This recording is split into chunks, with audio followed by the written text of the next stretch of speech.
said to his brother Abel, "Let's go for a walk." And when they were out in a field, Cain killed him. Afterwards, the Lord asked Cain, "Where is Abel?" "How should I know?" he answered. "Am I supposed to look after my brother?" Then the Lord said, "Why have you done this terrible thing? You killed your own brother, and his blood flowed onto the ground. Now this blood is calling out for me to punish you. And so I'll put you under a curse, because you killed Abel and made his blood run out on the ground. You will never be able to farm the land again. If you try to farm the land, it won't produce anything for you. From now on, you'll be without a home, and you'll spend the rest of your life wandering from place to place." "This punishment is too hard," Cain said. "You're making me leave my home and live far from you. I will have to wander about without a home, and just anyone could kill me." "No," the Lord answered. "Anyone who kills you will be punished 7 times worse than I am punishing you." So the Lord put a mark on Cain to warn everyone not to kill him. But Cain had to go far from the Lord and live in the land of wandering, which is east of Eden. More and more people. Later, Cain and his wife had a son named Enoch. At the time, Cain was building a town, and so he named it Enoch after his son. Then Enoch had a son named Irad, who had a son named Mehujael, who had a son named Methushael, who had a son named Lamech. Lamech married Ada, then Zillah. Lamech and Ada had 2 sons, Jabal and Jubal. Their son Jabal was the first to live in tents and raise sheep and goats. Jubal was the first to play harps and flutes. Lamech and Zillah had a son named Tubal. Cain, who made tools out of bronze and iron. They also had a daughter whose name was Naamah. One day, Lamech said to his 2 wives, "A young man wounded me, and I killed him. Anyone who tries to get even with me will be punished 10 times more than anyone who tries to get even with Cain." Adam and his wife had another son. They named him Seth, because they said, "God has given us a son to take the place of Abel, who was killed by his brother Cain." Later, Seth had a son and named him Enosh. About this time, people started worshiping the Lord. Descendants of Adam. God created men and women to be like himself. He gave them his blessing and called them human beings. This is a list of the descendants of Adam, the first man. When Adam was 130, he had a son who was just like him, and he named him Seth.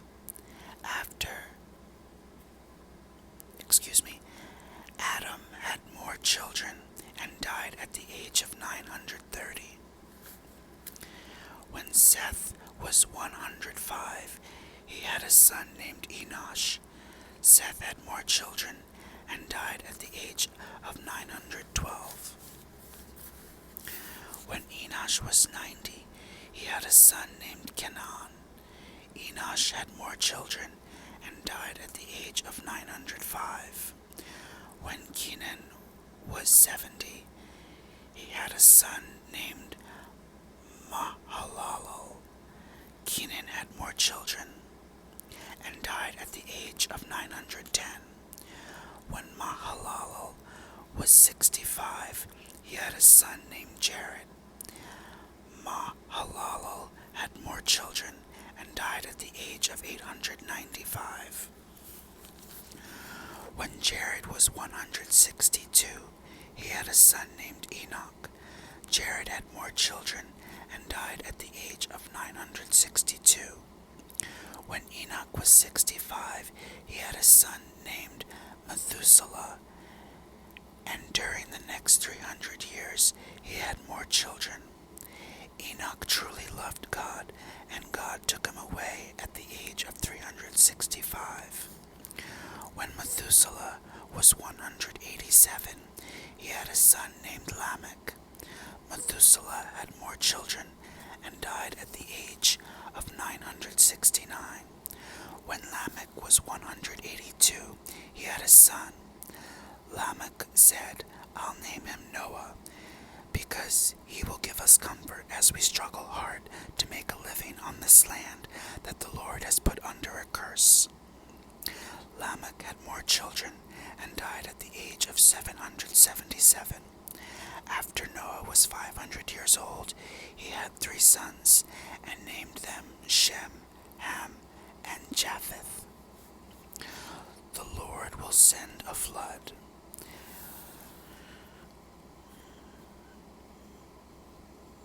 More and more people were born until finally they spread all over the earth.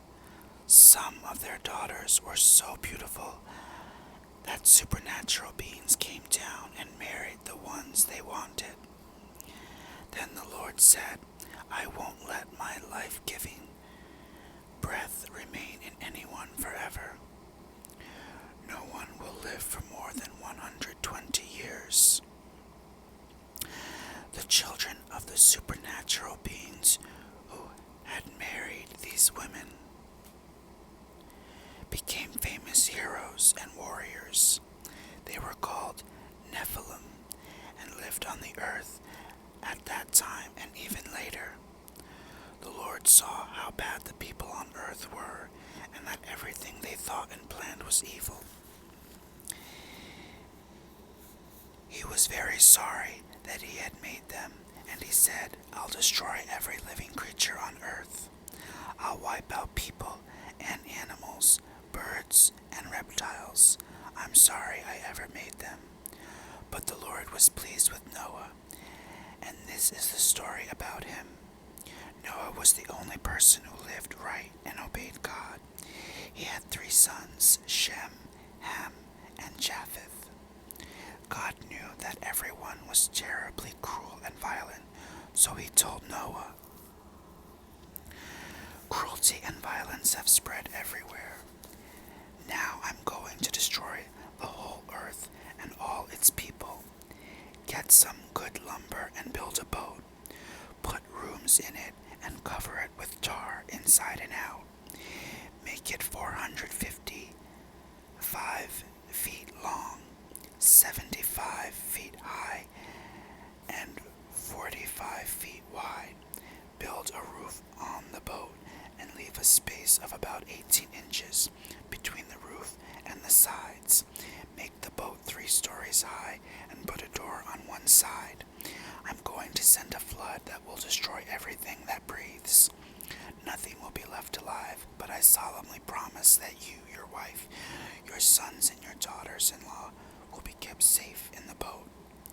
Bring into the boat with you a male and a female of every kind of animal and bird, as well as a male and a female of every reptile. I don't want them to be destroyed.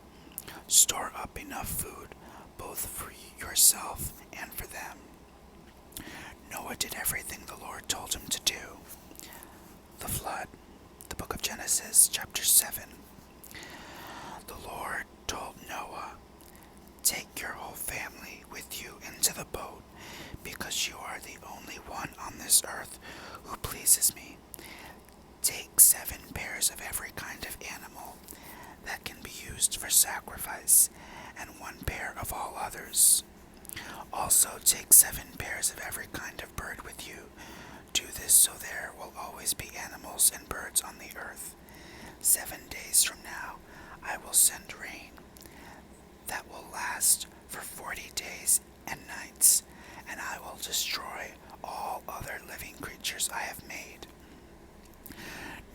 600 years old when he went into the boat to escape the flood, and he did everything the Lord had told him to do. His wife, his sons, and his daughters-in-law all went inside with him. He obeyed God and took a male and a female of each kind of animal and bird into the boat with him. 7 days later, a flood began to cover the earth. Noah was 600 years old when the water under the water started gushing out everywhere. The sky opened like windows, and rain poured down for 40 days and nights. All this began on the 7th day of the 2nd month of the year. On that day, Noah and his wife went into the boat with their 3 sons, Shem, Ham, and Japheth, and their wives. They took along every kind of animal, tame and wild, including the birds. Noah took a male and a female of every living creature with him, just as God had told him to do. And when they were all in the boat, God closed the door. For 40 days, the rain poured down without stopping, and the water became deeper and deeper until the boat started floating high above the ground.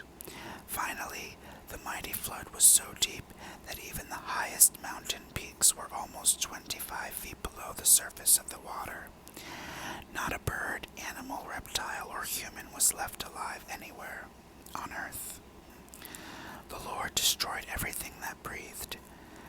Nothing was left alive except Noah and the others in the boat.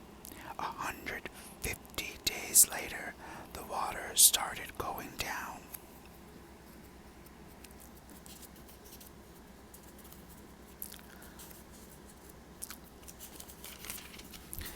The water goes down. Genesis chapter 8. God did not forget about Noah and the animals with him in the boat. So God made a wind blow, and the water started going down.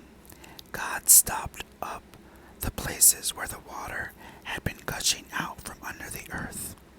He also closed up the sky, and the rain stopped. For 150 days the waters slowly went down. Then on the 7th day of the 7th month of the year, the boat came to rest somewhere in the Ararat Mountains. The water kept going down, and the mountain tops could be seen on the 1st day of the 10th month. 40 days later, Noah opened a window to send out a raven, but it kept flying around until the water had dried up. Noah wanted to find out if the water had gone down, and he sent out a dove. Deep water was still everywhere, and the dove could not find a place to land, so it flew back to the boat. Noah held out his hand and helped it back in. 7 days later, Noah sent the dove out again. It returned in the evening, holding in its beak a green leaf from an olive tree. Noah knew that the water was finally going down. He waited 7 more days before sending the dove out again, and this time it did not return. Noah was now 601 years old, and by the 1st day of that year, almost all the water had gone away. Noah made an opening in the roof of the boat and saw that the ground was getting dry. By the 27th day of the 2nd month, the earth was completely dry. God said to Noah, "You, your wife, your sons, and your daughters-in-law may now leave the boat. Let out the birds, animals, and reptiles, so they can mate and live all over the earth." After Noah and his family had gone out of the boat, the living creatures left in groups of their own kind. The Lord's promise to the earth. Noah built an altar where he could offer sacrifices to the Lord. Then he offered on the altar one of each kind of animal and bird that could be used for a sacrifice. The smell of the burning offering pleased God, and he said, "Never again will I punish the earth for the sinful things its people do.